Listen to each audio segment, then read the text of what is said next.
अच्छा, अब सर जो 26 नवंबर की रात को हुआ, अब 12 कारकुनान तो पाकिस्तान तहरीक इंसाफ कह रही है कि जी उनके शहीद हुए हैं। खान साहब ने भी कहा उनका मामला आप जाके पार्लियामेंट में उठाएं, तो हुकूमत कह रही है कि हमने एक गोली भी नहीं चलाई। आपके पास क्या खबर है कि क्या होगा? देखिए काजमी साहब, ये बड़ा ही मैं इस डिस्कशन को इस तरह लेता हूँ सर कि देखिए, अगर एक भी आदमी शहीद हुआ है, चाहे वो पार्टी का वर्कर हुआ है, रेंजर्स हुई है, पुलिस हुई है, एक आदमी का भी अगर शहादत हुई है तो इसकी किसकी हटदर्मी थी, किसके क्या मकासद थे, किसने क्या पाया, किसने क्या ये जुल्म बरबियत की, इसका एहतसाब और हिसाब तो होना चाहिए।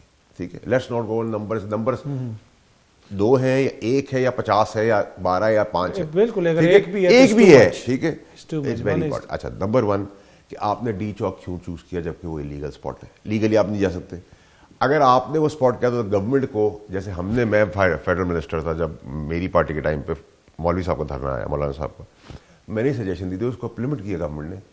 मैंने कहा सर इनको बुलडोजर से साफ भी कर दीजिएगा, इनको हॉस्पिटल बाथरूम फैसिलिटी भी दे, इनको झूले भी दे, इनको बिजली भी दे। गवर्नमेंट का काम होता है एक ऑल्टरनेटिव जगह देने और थकाना और पानी की तरह रास्ता निकालना। ये पॉलिटिक्स होती है। आप 500 आदमी लाए, मैं 500 कंटेनर लगा दूं, आप 5000 आदमी लाए, मैं 5000 कंटेनर लगा दूं, तो आप में और उनमें क्या फर्क है?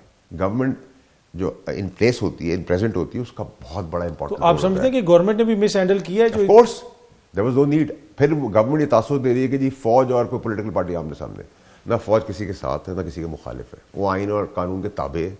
लाइक डिसलाइक हो सकती है इंसानी जहां लोग हों, लेकिन वो तो लास्ट ईयर पे खड़ी थी। ना फौज की बेहरमती उन्होंने की, ना फौज ने अपने लोगों की बेहरमती की। तो फौज को यहां लाना 245 इज ए लीगल एक्ट जिसमें गवर्नमेंट कॉल ऑन कर सकती है। अब मैं ये कह सकता हूं आपको जरूरत नहीं थी, ठीक है, अगर जरूरत थी भी तो उन्होंने लीगली बुलाया, तो वो लास्ट ईयर पे खड़ी रही। तो जब अब सवाल ये होता है कि क्या 1 था नंबर या 10 था या 2 था या 4 था, दैट्स नॉट रेलेवेंट।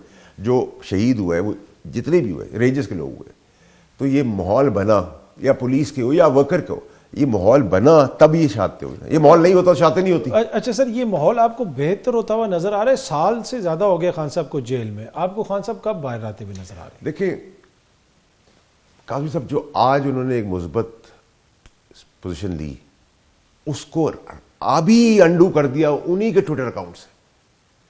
अगर ये एक पाकिस्तान तहरीक इंसाफ के जो हवारी हैं, जो खान की को जेल में रख के उसकी लाश पे सियासत करना चाहते हैं, खुदा ना खास्ता, वो अगर ये प्रोपागेंडा से नहीं हटे तो खान की तकलीफें बढ़ जाएंगी।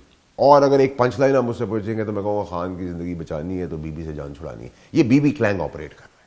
ठीक है, अब आप मुझे बताएं, खान तो जेल में, उसका ट्विटर अकाउंट कैसे चला रहा है? लेकिन सर हम लॉजिकल बात करें, लेकिन आम पब्लिक को तो ये समझ नहीं आती।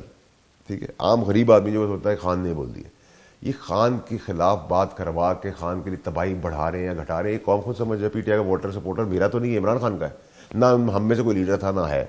ठीक है, तो हम क्यों अपनी छोटी सी बोटी के लिए बकरा ज़ाया कर रहे हैं? हम क्यों उसके ऊपर जुल्म बर्बरीत की तरफ, और उसको करदा गुनाह तो है, ना करदा गुनाहों के अंदर फंसा रहे हैं, उसका एक ट्विटर हैंडल उसके लिए तबाही बन रहा है। देखिए खान साहब ने कहा था मुझे नहीं पता SIFC के ऊपर मेरे ट्विटर हैंडल पे क्या हुआ, आपको याद होगा। ठीक है, उसको पता ही नहीं है क्या हो रहा है उसके साथ, वो एक मुस्बत काम करता है, उसके लिए गड़ा और आग का दरिया खोल देते हैं। तो सर ये तो फिर